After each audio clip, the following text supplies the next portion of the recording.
नमस्कार दोस्तों, मैं चंद्रपाल क्षीरसागर आज बालाघाट जिले के बिरसा तहसील के अंतर्गत मानेगांव पंचायत में हूं, जिसमें यहां पर किसान संघ की एक मीटिंग बैठी गई थी। इस किसान संघ की मीटिंग का क्या उद्देश्य था, आइए हम देखते हैं। हमारे साथ किसान भाई जो है मौजूद हैं, उनसे हम बात करते हैं। बताइए जी, ये जो मीटिंग रखी गई थी किस लिए रखी गई थी, आप बताएंगे मुझे। आज की बैठक का उद्देश्य अभी जो शासन की योजना अनुसार जो धान खरीदी चालू होने वाली है, और इस बैठक में यही निर्णय लिया गया है कि शासन ने जो पूर्व में हमको पर कुंटल धान पर जो बोनस देने का वादा किया था, वो आज 1 वर्ष हो गए हैं और अभी तक हमको बोनस नहीं मिला। और उनने ये भी वादा किया था कि हमारी सरकार अगर बनती है तो हम धान की कीमत 3100 रुपये देंगे, और वह वादा भी आज तक पूरा नहीं किया गया है। और इसी विषय को लेकर आज ग्राम पंचायत मानेगांव के प्रांगण में किसान संघ बिरसा की ओर से बैठक बुलाई गई थी कि हम जब तक हमारी मांग पूरी नहीं होगी, हम धान खरीदी का विरोध करेंगे और शासन से अपनी मांग जब तक पूरी नहीं की जाती तब तक विरोध प्रदर्शन करेंगे। यहाँ पर हमको किसान भाई ने बताया कि जो है ये जो सभा जो बैठाली गई थी, तो ये किसान संघ का था। जो भाजपा सरकार ने जो जब चुनाव का समय था तो उनने जो है 3100 रुपए का जो है धान खरीदी का जो है उनने वादा किया था, पर जो है वादा से मुकर रही है और अभी तक ये किसान भाइयों को जो है 3100 रुपए जो है नहीं दिया गया। और यहाँ पर जो इसके 1 वर्ष पहले जो है कि ये जो किसान भाई हैं उनको जो है 2300 रुपए में ही धान लिया गया। अच्छा, मुझे ये बताइए कि यदि ये सरकार नहीं मानेगी तो आप क्या करेंगे। हम अपनी मांग जब तक शासन नहीं मानेगी, अच्छा, धरना का रास्ता अख्तियार करेंगे। अभी तो हमारा उद्देश्य है कि हम धान लेकिन अपने खरीदी केंद्र में नहीं जाएंगे, लेकिन तब भी सरकार हमारी नहीं सुनती है तो हम सड़क पर उतरेंगे, धरना कर देंगे, प्रदर्शन करेंगे और शासन का विरोध करेंगे। अच्छा, शासन का विरोध करेंगे। और आप भी बता दीजिए हमें कि किस प्रकार से आप जो है विरोध करेंगे। आ जाइए सामने। विरोध को क्या जवाबदार शासन के जवाबदार व्यक्तियों के माध्यम से अपना संदेश देना चाहते हैं, सरकार के कान खड़े करना चाहते हैं कि आपने वादा खिलाफी जो किया है उसको पूर्ण करें। अच्छा, मुझे ये बताइए, हमारे जो पड़ोसी राज्य छत्तीसगढ़ है, उसमें अभी आपने देखा है कि 3100 रुपए जो है धान खरीदी कर रही है, पर हमारे मध्य प्रदेश जस्ट यहाँ पर 20 किलोमीटर आगे जाते हो 2 किलोमीटर यदि जाते हो तो वहाँ पे आपका 3100 रुपए, यहाँ पर आपका 2300 रुपए। क्या हमारे धान और उनके धान की क्वालिटी में अलग अलग है? क्या हमारे धान में क्या बीमारी लग जाती है? क्या फिर हमारी जो धान है उसमें क्वालिटी नहीं है? क्या ये जो है हमारे मध्य प्रदेश में जो है किसान क्या मेहनत नहीं करते हैं क्या? इस पे आप बताइए मुझे। सबसे बड़ा विरोध का कारण यही है कि हमारा जो पड़ोसी राज्य छत्तीसगढ़ है, वहाँ पे सरकार ने, जो वर्तमान सरकार है वहाँ की, वो चुनाव के पूर्व घोषणा करी थी और जैसे सत्ता में वो आए और तुरंत उनका वादा पूरा कर दिया गया है। और मध्य प्रदेश सरकार के द्वारा वादा करने के बाद, अपने गारंटी घोषणा पत्र में देने के बाद अभी तक पूरा नहीं किया है। इसीलिए हमारे जो मध्य प्रदेश के किसानों में ज़्यादा आक्रोश की भावना है कि वो भी किसान है, हम भी किसान हैं, हमको भी लागत उतनी ही आती है, उनको भी लागत उतनी आती है, लेकिन शासन हमारे साथ जो धोखा दी है इसका, इसीलिए हम विरोध प्रदर्शन कर रहे हैं। और प्रधानमंत्री तक इसका संदेश भी पहुंचाने का प्रयास। यहाँ पर किसान भाई बता रहे हैं कि आपने देखा कि जो है मध्य प्रदेश में भी भाजपा की सरकार है और छत्तीसगढ़ में भी भाजपा की सरकार है, पर यहाँ पर देखिए आप दूसरे स्टेट में जो है यहाँ पर खरीदी जो केंद्र है वो 2300 रुपए है और वहाँ की जो है 3100 रुपए है। क्या यहाँ के किसान मेहनत नहीं करते? कि सरकार को ये सोचना चाहिए कि जब यहाँ पे वादा किया है सरकार ने तो इसको पूरा करना चाहिए। ये एक प्रकार से निकम्मेगिरी करी है सरकार, जिसमें जो है किसान जो है आक्रोश पे आएंगे। और आप जो है आगे क्या कदम उठाएंगे, आप हमें बताइए। हमने अभी ज्ञापन माननीय कलेक्टर महोदय के द्वारा माननीय मुख्यमंत्री को, कृषि मंत्री भारत सरकार और प्रधानमंत्री जी को एक ज्ञापन दिया है। 2 तारीख तक का उसका हमने समय दिया है कि 2 तारीख तक हमको कुछ सांत्वना या कुछ जानकारी मिले, और अगर उनके द्वारा कोई आश्वासन नहीं मिलता है तो फिर हम धरना प्रदर्शन, रोड जाम, चक्का जाम के लिए हम मजबूर रहेंगे, जिसका जवाबदार स्वयं शासन प्रशासन रहेगी। अभी आपने देखा है कि जो शिवराज सिंह चौहान है जो कृषि मंत्री हैं, इसके पहले हमारे मुख्यमंत्री थे जो मध्य प्रदेश के थे, पर वो जो है छत्तीसगढ़ में जो है उनने तो रेट जो है बराबर 3100 जो वादा किया उनने तो उसको बराबर दे रहे हैं, पर हमारे यहाँ जो है वो जो है वादा पूरा नहीं कर रहे हैं। एक साल जो है हमको जो है वो 2300 रुपए में लटका दिया और अभी भी जो है रेट बढ़ाने का जो है हमको कोई आदेश नहीं मिला है। इस पर आप क्या बोलेंगे, बताइए आप। अगर आज मुख्यमंत्री शिवराज सिंह चौहान होते, जी किसानों ने मुख्यमंत्री शिवराज सिंह चौहान के घोषणा या उन पे विश्वास करके वोट दिया था। जी जी ये बात सही है कि किसान इस बार भारतीय जनता पार्टी को जिताने के लिए प्रदेश का किसान जी और प्रदेश की जो लाडली बहना, जी ये दोनों ने मिलकर सरकार बनाई है। जी और जो शासन वर्तमान में किसानों के साथ विश्वासघात कर रही है, जी वो उसके आने वाले जो परिणाम है बहुत दुखद होंगे। जी ये चैलेंज है जी कि अगर हमारी मांग पूरी नहीं होगी जी। तो भारतीय जनता पार्टी मध्य प्रदेश में दोबारा निर्वाचित होकर नहीं आएगी। देखिए दोस्तों, यहाँ पर बहुत बड़ा एक बोला किसान भाई ने कि जो है यदि 3100 रुपए धान नहीं किया जाएगा, अपने वादे पे नहीं रहेंगे भाजपा सरकार, तो जो है अगली बार जो है भाजपा सरकार को देखने को नहीं मिलेगा, यह जो है बोल रहे हैं। और आप मुझे बताइए कि ये प्रदर्शन कब तक चलेगा।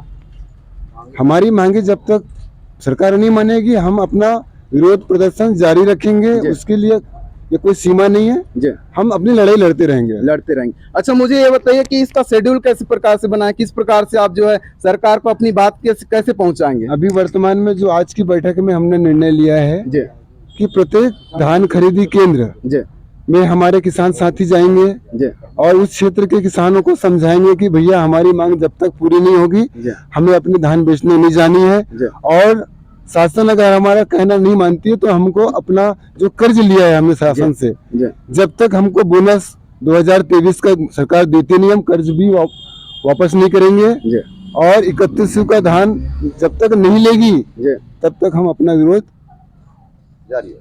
प्रत्येक खरीदी केंद्र में जा जाकर सभी किसान भाइयों को समझाकर जारी रखेंगे। सर, आप मुझे ये बताइए कि जैसे कि जो है किसान भाई, कुछ किसान भाइयों का भी सलाड बुकिंग वगैरह भी हो चुका है इस डेट पे, तो कुछ किसान भाई ऐसे भी होंगे जो अपना खरीदी केंद्र में अपन चुपचाप जाकर बेच भी सकते हैं, तो उस पे आप क्या करेंगे, किस प्रकार से कंट्रोल करेंगे आप इस किसान भाइयों विषय पे बैठक में चर्चा की गई है जी क्योंकि यहाँ सब किसान लोग, कोई किसान मजबूर भी है धान जी। बेचने के लिए, किसी को पैसे की जरूरत है, किसी को कोई चीज की आवश्यकता है, जी फिर भी हमारा प्रयास रहेगा कि अगर हम एक सप्ताह धान लेके अगर नहीं जाते हैं जी तो हम किसान मैनेज करने वाले हैं। जी बड़ी बड़ी दुख की घड़ी में चाहे वो देश के साथ हो या खुद के साथ हो, किसान सक्षम रहता है, जी वो इस विषय को अपना बनाएगा जी और संभालेगा। जी समझाने का प्रयास करेंगे कि भैया जब तक हमारी मांग पूरी नहीं हो तब तक आपको धान नहीं बेचना। और कभी ऐसा भी हो सकता है, आपने बोला कि जो है एक सप्ताह तक हम धान नहीं देंगे और एक सप्ताह में सरकार का निर्णय नहीं आया, तो उस समय पे आप क्या करेंगे। हम बताए ना, आंदोलन किया जाएगा, उग्र आंदोलन किया जाएगा। आंदोलन किया जाएगा। जी आ जाइए, आप आ जाइए सामने, बताइए आप क्या करेंगे। देखिए, भारतीय जनता पार्टी की सरकार इसलिए बनी है कि उसने शिवराज सिंह चौहान जी ने घोषणा किया था जी 3100 धान का समर्थन मूल्य जी और 2700 रुपया गेहूं का समर्थन मूल्य, जी उस पे वादा खिलाफी करके आज 1 वर्ष हो गया, दूसरा वर्ष भी चालू हो गया। जी इसके बाद में भी उनके कान में जूं नहीं चल रहा है। मैं जी, एक जी। किसान हूँ, बिल्कुल मेरे सही बात साथ है। क्या पीड़ा होती जी, है। मैं खेत में जब काम करता हूँ 4 महीने कीचड़ में गड़ा रहता हूँ जी। और ये बड़े बड़े नेता हम चुन के भेजते हैं पार्लियामेंट में जी, जी। और वहाँ जाके ये बड़े बड़े घोषणा करते हैं और अपने वादा खिलाफी करते हैं। जी हम अगर ये मांग पूरी नहीं होगी हम उग्र आंदोलन करेंगे। जी। और अभी आपने देखा कि मोदी सरकार ने जो है शिवराज को पीछे करके मोहन सरकार को बैठा दिया, तो इस पे आप क्या बोलेंगे। और जो मोदी सरकार हो या मोहन सरकार हो या कोई विष्णु साय हो या भजन लाल हो, जी। हमको उससे कोई मतलब नहीं है। जी। शासन में बैठे हो, वादा किए हो, वो वादा पूरा करो। जी। और नहीं तो तुमको कौन बोला था, जी। किसने बोला था कि जी। भाई हमको 3100 रुपए तुम धान का बिल्कुल समर्थन सही मूल्य बात है दो? सर, बिल्कुल किसने सही बात। बोला था। लाडली बहना के लिए किसने बोला था। जी तो लाडली बहना को आज लाडली बहना का सहारा लिए, आज जो किसानों का सहारा लिए और आप अपनी सरकार बना लिए और हर समय से ज्यादा आप पार्लियामेंट में अपना बहुमत प्रदर्शन किए, जी जी आप अपनी सरकार बनाए। जी आज किसान रोड पे है, आज किसानों के साथ में खेत में जाके देखिए, उनके साथ में प्राकृतिक प्रकोप के साथ में उनके कीड़े सब पूरे काट के गिरा दिए, उनको सुनने वाला कोई नहीं है। पटवारी बोलता है ये तो हमारे मेनू में आता ही नहीं जी जी जी है। जी। तो ये तमाशा बना के रखे हैं प्रशासन बिल्कुल, पे। बिल्कुल। वहाँ पे ये अधिकारी कर्मचारियों का राज हो गया है, किसानों का कोई माई बाप नहीं है। जी जी जी। और यहाँ पे अभी देख रहे हैं आप, यहाँ पर जो रोड पे उतरे या फिर हम संग बैठ रहे हैं, मीटिंग बैठ रहे हैं, उसमें कहीं ना कहीं हमारा समय जो है बर्बाद हो रहा नहीं, है, हमारा बिल्कुल समय बर्बाद हो रहा देखो है। जी। किसान तो वो किसान है कि वो चारों माह 12 महीना अपने खेत में पूरा साला तन मन धन साला वो साला सिर का पसीना वो एड़ी में आता है। जी, इसके जी। बाद में उसका माई बाप कोई नहीं है। माई बाप कोई नहीं, सही बात है। और आप और क्या बोल बड़े बड़े भ्रष्टाचारियों को तुम ठेका दोगे देखा देंगे, बिल्कुल सही और बात है। किसानों का वादा जो किया उसको तुम दे नहीं सकते, जी, जी, जी। तो फिर काहे का सरकार। बिल्कुल सही बात है। और आप मुझे ये बताइए, छत्तीसगढ़ में तो बराबर जो है दे रहे हैं। अभी आप अभी उड़ीसा में चुनाव हुआ, जी, जी। जहाँ 3100 का समर्थन मूल्य दे रहे हो। बिल्कुल बिल्कुल। आप मत दे, आपके छत्तीसगढ़ में तुम्हारा विष्णुदेव साय का सरकार है, जी। उसने वादा किया और वादा पूरा किया। आज वहाँ के किसान खुश हैं। बिल्कुल। अभी आपने देखा कि जो है हम खेती तो किए, बाकी जो है मानसूनी के कारण ये भी हुआ कि हमारे जो फसल है उसमें आधी फसल आई आज के डेट नहीं, में। फसल हमारी तो आधी आ गई। हम तो गए, मैं स्वयं इसमें क्या सरकार ने आपको क्या मुआवजा दिया क्या? नहीं, कोई मुआवजा नहीं। मैं दर का भटका हूँ अभी जी। पे। अभी 1 महीना पहले मैं पटवारी को बुलवाया, मैं वो ग्राम सेवक को बुलवाया। ग्राम सेवक बोलता है आप तहसीलदार को दो। जी तहसीलदार क्या पटवारी को, जब राजस्व विभाग के पटवारी को बुलवाया तो बोले आप ग्राम सेवक को दो। जी। तो ये ऐसा किसानों को आगे पीछे घुमाते हैं। अरे बिल्कुल। हम तुम्हारे इसमें रिकॉर्ड में तो बोलो ना यार, हम देते हैं, नहीं तो नहीं।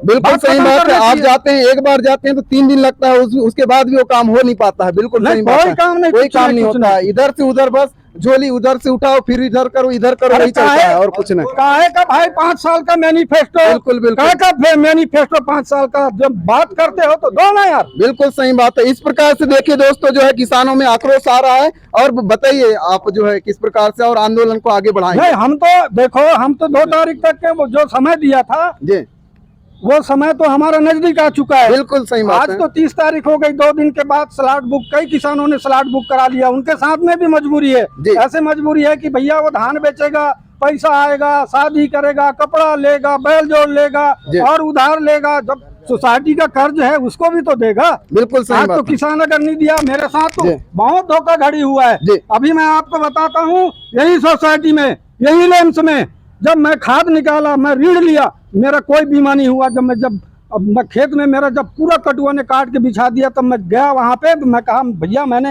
वो रजिस्ट्रेशन करवाया ना आपने उसका प्रधानमंत्री फसल बीमा योजना का, तो बोलते हैं जी मैं निकाल के देखता हूँ। जब निकाल के देखे तो बोले आपके नाम से बीमा ही नहीं। अच्छा, मैं कहा, दारू पी के पड़े हो क्या यहाँ पे? सही बात है। ऐसे ऐसे यहाँ के कर्मचारी है, यहाँ के कर्मचारी पूरा राज चलाते हैं। वो मोहन यादव कोई राजबाज नहीं चलाता, चूतिया बना रहा है, वो बिल्कुल सही बात है। पागल बना के रखा है।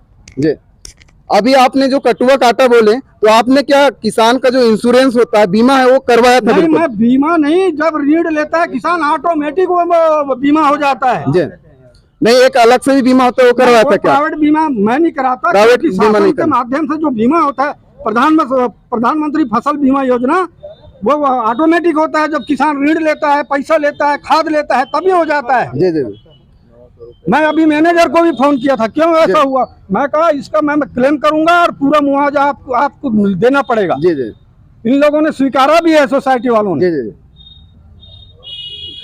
और धन्यवाद दोस्तों, यही थे हमारी जो है इस प्रकार से। धन्यवाद। ठोका था कि